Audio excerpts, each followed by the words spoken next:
this is why it's so interesting, because when I read the New Testament myself, and I obviously am not a believer in the divinity of Jesus, but when I see what Jesus actually has to say about the Old Testament, it seems to me very similar to the stuff that Zechariah is saying, or that Jeremiah is saying, right? Jeremiah says that the sacrifices themselves are basically of no use unless there's actual meaning behind the sacrifices. God wasn't there because he likes the barbecue, right? It actually has to have some meaning. And when Jesus comes along and he says, you're focusing in on all the details of the Sabbath without actually recognizing the rationale for the Sabbath, and then he exaggerates it beyond the point. It's interesting. Without loving God with all your heart, soul, mind, and strength. Right, exactly. And then he, even to make a point, exaggerates it beyond the scope of what Jewish law would permit. So for example, when he says, you're going to leave a guy to die in a ditch on the Sabbath, that's against Jewish law. You can't do that. You have to violate the Sabbath in order to save a life. This is like basic black letter Jewish law. But he's making a point, which is, you guys are ignoring what's important in order to focus in on the mundane aspect of practice.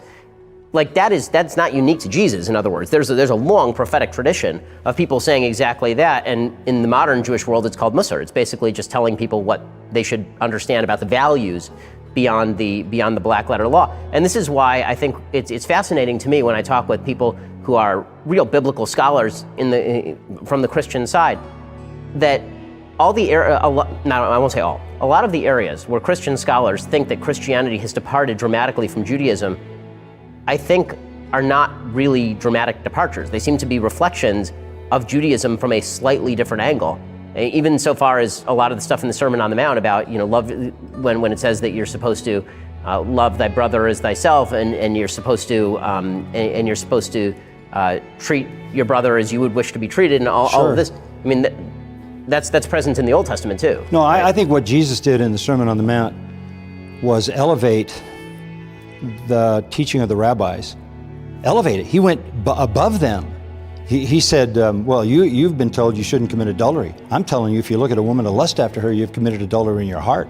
He got to the heart of the law. They were content with the practical application of the law.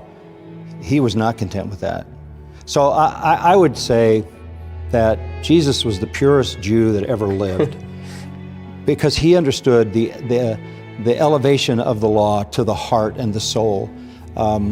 It would be a monstrous responsibility for some committee to have invented Jesus.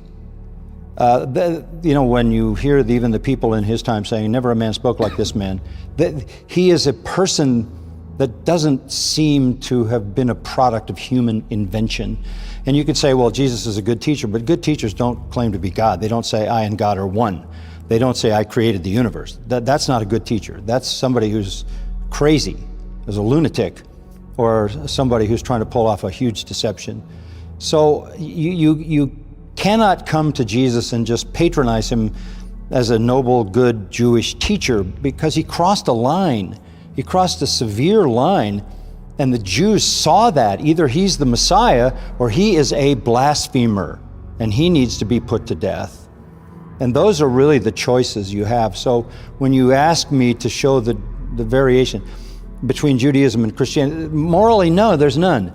And in terms of God, we don't have the same God as Muslims. Allah is not the same God as Jehovah.